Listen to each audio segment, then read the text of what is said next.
Broadcasts of HIKI NŌ are made possible by the support of viewers like you. Mahalo. And by Bank of Hawaii Foundation, investing in Hawaii's future by promoting collaboration, critical thinking, and other 21st century skills through HIKI NŌ.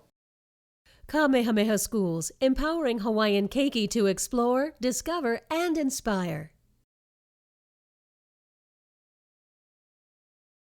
ABC Stores, a local company helping to transform education and develop Hawaii's workforce through bold learning initiatives like HIKI NŌ. Next on HIKI NŌ, stories from across our island chain. When we put the paint in, we didn't want to get the pallets and the parking lot all messy, so we decided to put cardboard under it, under the balloons, and gradually we decided to put watercolor paper. See how a group of innovative students figured out how to turn archery into art. Discover a legendary rock in Waimea on Hawaiʻi Island, which some believe saved the area from a devastating drought. Learn how a young poet uses creativity to battle depression. Explore a martial arts dojo that is also a place of worship.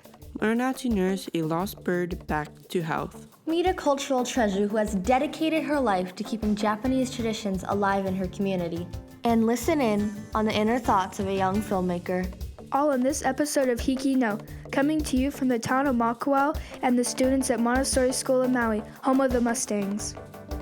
That's next on the nation's first statewide student news network, HIKI NŌ. Can do.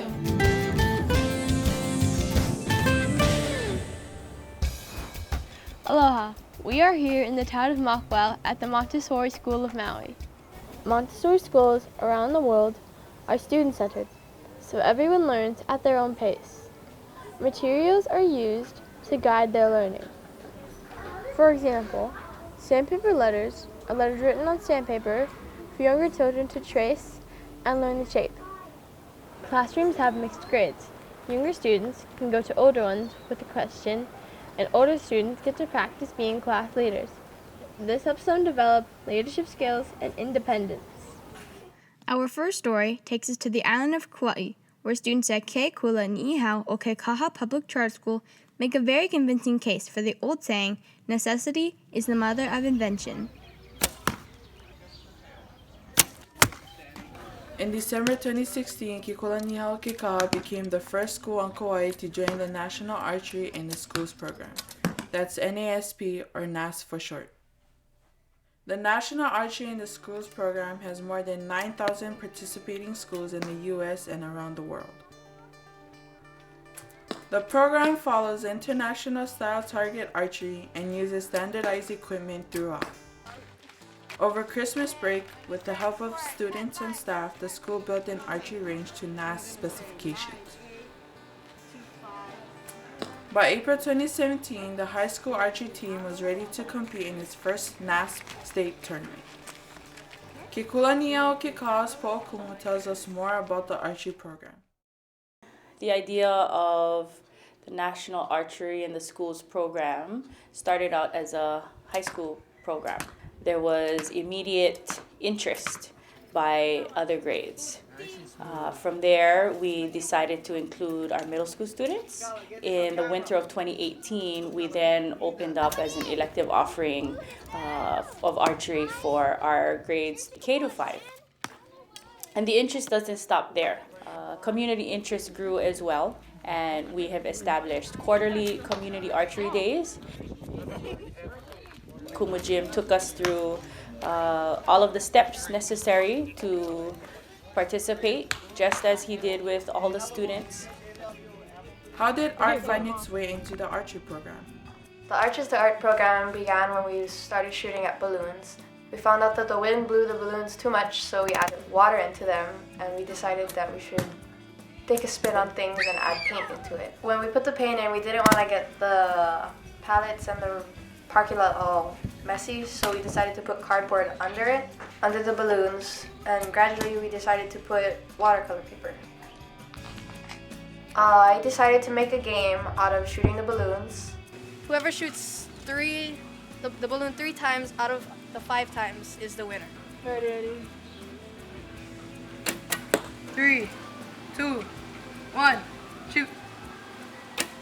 art.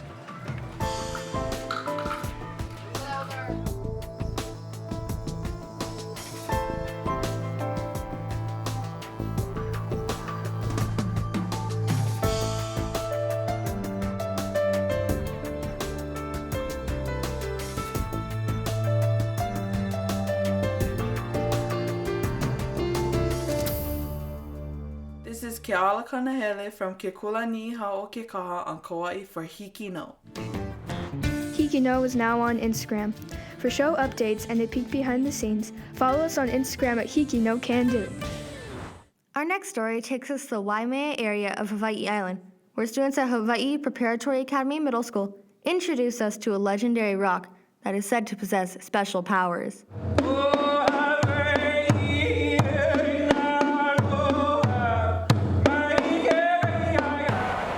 You know, you have to believe.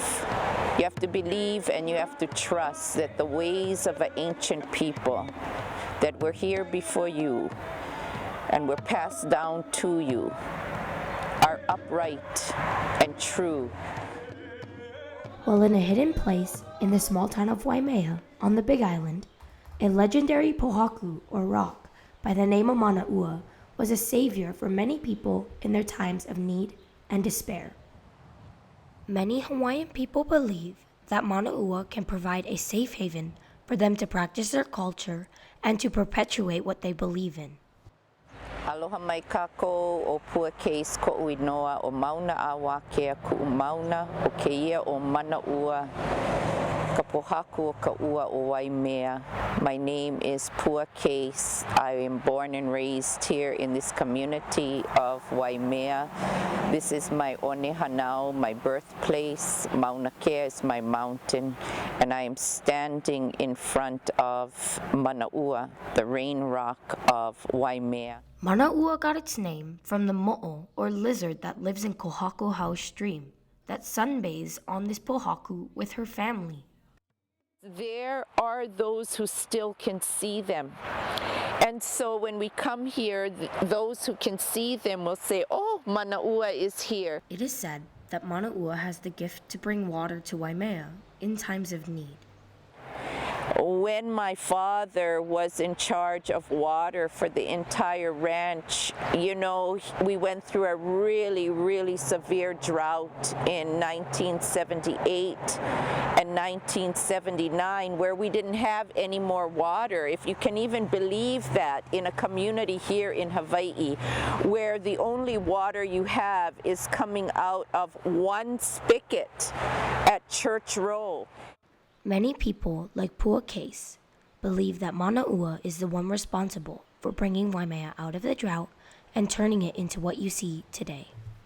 It is a place that we treasure, that is alive with the prayer and the offerings, and it is something that we can teach our children. So we made a promise in this community that we hope to keep, and we've been doing it for years, where every student in every school learns about Manaʻua. By learning the story of Manaʻua, the community and students are helping preserve the story of Waimea. Wherever I am at the sacred places between Manaʻua and Mauna Kea lies Waimea. This is Jane Grace Cootie from Hawaiʻi Preparatory Academy for HIKI NŌ. We're back at the Montessori School of Maui. At the top of a hill on our 9-acre campus is the Peace Garden. It was built for students to have a calm place in nature and a nice spot to take a break from their work or bring work outside the classroom. It is split into 3 sections. Each section is intended for different grade levels, but everyone is welcome anywhere. We take you now to the Garden Aisle, where students at Kauaʻi High School tell the story of a young poet who uses his art as a way of coping with depression. Time rolls by, but us as humans never stop and realize our lives are lies built up inside, waiting to truly come alive. Poetry to me is an outlet. I love to write, and I love to just be able to express myself within writing. Kauaʻi High School senior Dallas Albao uses poetry to cope with a personal struggle. I had to go through depression throughout 5 years, and things are always feeling like they're harder than they should be. Like, let's just say your average late assignment. It's me letting down the teachers, my family, my friends, and then I'll pile on all this stuff which makes everything much, much worse. I focus on others more than I ever focus on myself. The way I overcome all of this dilemma would be through poetry. Being able to tell them how it is I'm feeling, and throughout all of my time, I've always looked for someone that can understand what it is I feel. Just as, weightlifting is an outlet to me, all this stuff, it's a way for me to just share my heart out, share all that I'm feeling, just every last bit of me. I get to share all within one story. For Dallas, media class has inspired and generated a new level of poetry. Recently, I just did the Olelo video. I made sure I took a video of something that really connects to me and will be representative of what it is I'm trying to tell. So what I chose was the moon. With the lightness and gas burning all that stands. Take into mind I'm a nice guy doing nice things at the wrong time. Everyone here sees me as a clown but never bothered to see what's behind this mask of mine. So there's times where you'll see that full moon glisten within the sky, and it'll always be there and it'll always lighten your way. But then there's times where the clouds will roll in and the light will kind of get blurred, but you can still see the light. Dallas says his own life has been much brighter these days. Lately, I've been a lot happier. When I'm talking to one of my friends, I'll be talking to them and we'll be having all these different laughs, and it's something that I can feel happy about, that at least I'm getting to do something for them, that they get to live a little happier within their days. Through the tough times in life, Dallas hopes that his words can help and inspire others. What I plan on doing is hopefully going into school or just traveling the world, sharing my story, or telling a tale for people to connect with and grow with. This is Tiffany Segusio from Kauaʻi High School for HIKI NŌ. Now from the HIKI NŌ archives, here's another story about using self-expression to deal with mental health issues.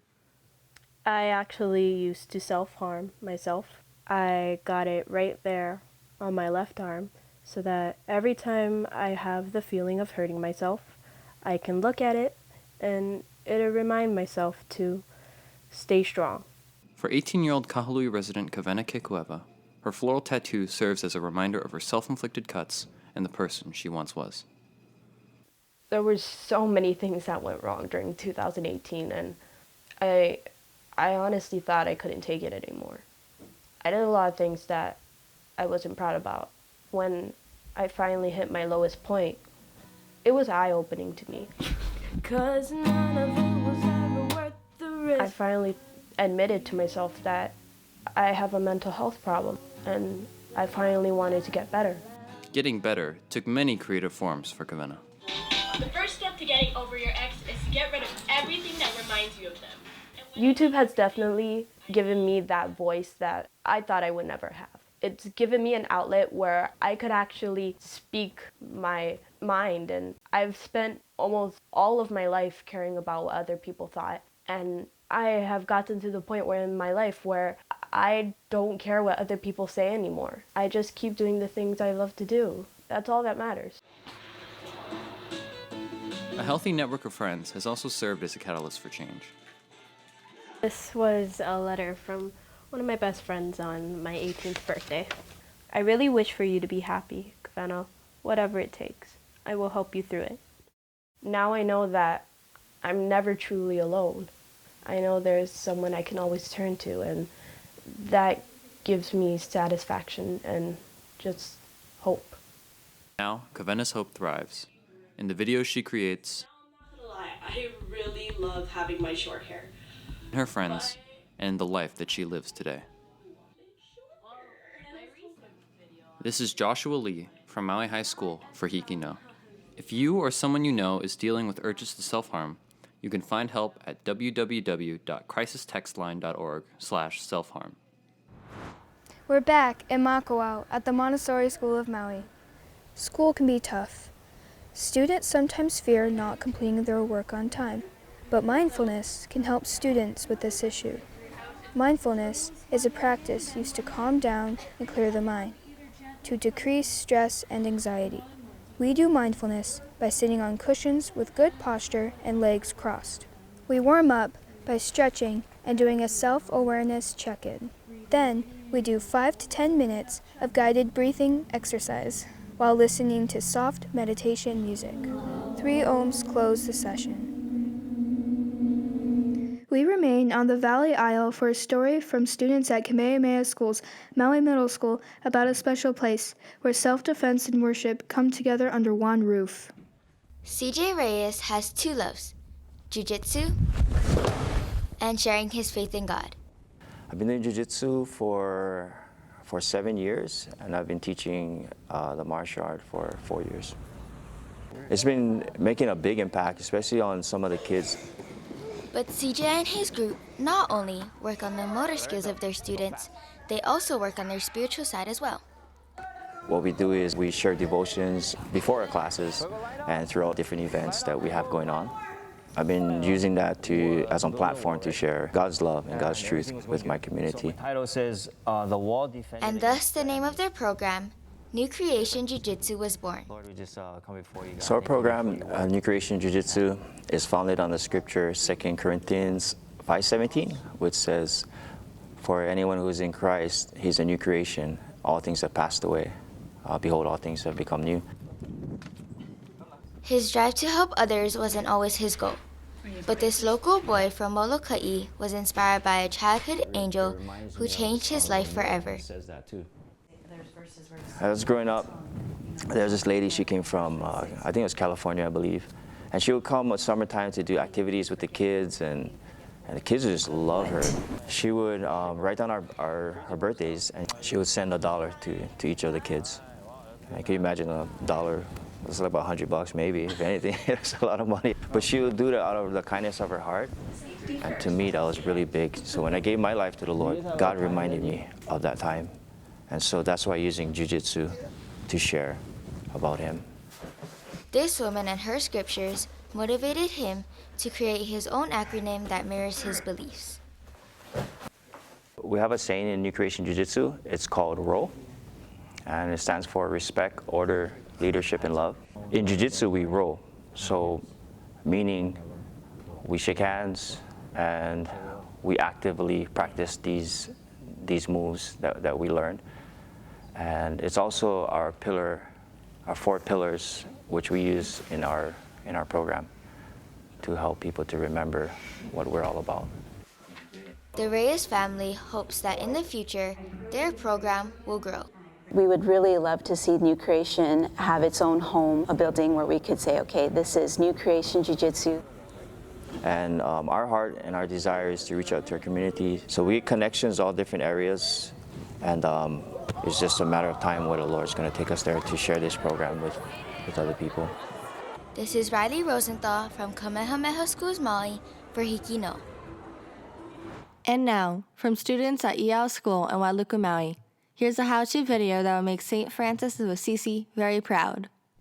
In the springtime, it's common to come across a baby bird while having a stroll in the park. Baby birds will develop in the months of mid-April through September. If you happen to come across an abandoned baby bird, here are some easy steps to help you take care of it. First, check the bird for any injuries. Make sure there isn't any blood or other wounds. If there is, carefully bring it to a vet or the Humane Society. Next, determine if the bird is a hatchling, nestling, or fledgling. A hatchling hasn't opened its eyes yet and hasn't developed any feathers. A nestling has its eyes open but has very few tube-like feathers. A fledgling is fully feathered and can walk, hop, and flutter. It cannot fully fly yet. Knowing the age of the bird is important, so you give it the appropriate food. After you have determined if the bird is a hatchling, nestling, or a fledgling, carefully place the bird in a container with air holes to take it home. Make sure to have a home ready for the baby bird. You can use a wide variety of materials. Just double check that the bird has enough room to move around and breathe. You can create your own nest with old cut grass and a bowl. The home should be enclosed so the bird doesn't escape. Go to your local pet store to buy baby bird food. Make sure to follow the directions on the package. Use a syringe to feed the bird. Remember to feed it until it refuses to eat. Feed the birds every 2 to 3 hours. Once the bird is fully fledged, you can start feeding it mealworms.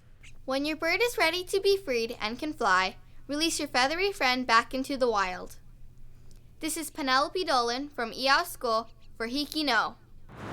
We take you now to the Kalihi district of Oahu, where students at Farrington High School introduce us to a graduate from the class of 1962 who continues to keep the Japanese culture alive in her community. Enter to learn, go forth to serve. Betty Santoki, born in Japan, raised in Hawaii, always had a heart for her community. Graduated from Farrington High School, class of 1962, and with the motto, enter to learn, go forth to serve, which she still abides by to this day. She has helped her community through the teaching of the Japanese culture. So when I came to Hawaii, I was enrolled in a school, and there was no ESL at that time. So I was put into a classroom and expected to learn as the other students. I was very fortunate because the teacher I had in first grade knew some Japanese, so it made it much easier for me. I grew up in a Japanese family environment, so of course it was respect for elders. It's oyakoko, it's being filial piety to serve and help your parents. And on, which is like obligation to others who have helped you, so you should have a return kind of feeling to help them, and I think this is the way I can serve the community. For the past 6 years, she has been teaching Japanese conversation classes at the Newtown Community Center to interested seniors with the intent of connecting them to their roots, to give them a sense of on, so they appreciate the sacrifices their ancestors made for them. Seniors in the class, we travel a lot to Japan, so we've really benefited from her teaching us. We don't know our ancestors, our family, in Japan. So through Betty, she's able to write letters and converse in Japanese. So she's helping us to make connections. A few months ago, Betty had a heart surgery, and so this was in April, May. And so, but in the fall, she still had a class. Of course, we helped her. A lot of the preparation and planning, Betty still did it. She still carried on. She still felt responsible. For Betty Santoki, the importance of on is being part of something bigger than herself. She aspires to help people learn the language and also about their culture, giving them a bigger sense of self through teaching about the Japanese culture. This is Drake De La Cruz from Farrington High School for HIKI NŌ. We're back in the town of Makua at the Montessori School of Maui. Our school has a garden with a compost program that generates high-quality compost from raw materials collected in classrooms and the environment. This program gives us the opportunity to learn about how compost is made and how it is used. Middle school students built multiple wooden bins where the compost is cultivated. We'll use the compost produced in our garden to help sustain the plants. We will also sell it as merchandise in our Koa store for students and parents. For our final story, we'll stay here on the island of Maui and delve into the thoughts of an H.P. Baldwin high school student who wonders if great things can actually find their start in the quiet suburb where she lives. I grew up in the same house in the same small, confined neighborhood my entire life, with an imagination that drove me to believe I could be anything I wanted to be. But having big dreams in such a small place felt completely out of reach because I didn't feel like the place I was living in was significant enough for big dreamers to succeed from. And somehow maybe I would travel far away to a place where dreams came true. But I was stuck. Though I did create my own fun because I still enjoyed the memories I made with the people I loved. My younger self always thought that my neighborhood would never change, that my friends and I would be in our own little world forever. We used to ride our bikes along familiar pathways but pretended we were on a new adventure every day. But now, I sit at my desk struggling to complete my homework because I'm staring out of my window thinking about how euphoric my childhood was. One of the best moments from when I was a kid was when I got a dog. Dogs see life through a different perspective than humans. They see the choices we make and not how we reflect on them. And my dog Avalon always sees the best in me. She gave me a new perspective, one through a lens. I started taking pictures of her and sharing them on social media. Over time, it became a hobby. And eventually, when I was 12, my dad got me my first camera. From then on, I discovered I wanted to work with cameras for the rest of my life. I ended up venturing into the world of cinematography and filmmaking, where I could tell my stories. When I was younger, I used to write my own scripts and film terrible videos with my friends using my old computer. But I never thought anything of it. Because at that time, working in the film industry was a fantasy. Only the lucky ones could live in it. That doesn't matter anymore. I want to live in that world too. Because we're all stories at the end of the day, and someone needs to tell it. Even if it's told by some nostalgic girl sitting at her desk in her same old house in the same small, confined neighborhood. Well, we've come to the end of this episode of HIKI NŌ. Remember, all these stories were written, shot, and edited by students like us. We hope that you've enjoyed watching them as much as we've enjoyed sharing them with you. Tune in next week for more proof that Hawaii's young people HIKI NŌ. Can do.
Broadcasts of HIKI NŌ are made possible by the support of viewers like you. Mahalo. And by Bank of Hawaii Foundation, investing in Hawaii's future by promoting collaboration, critical thinking, and other 21st century skills through HIKI NŌ.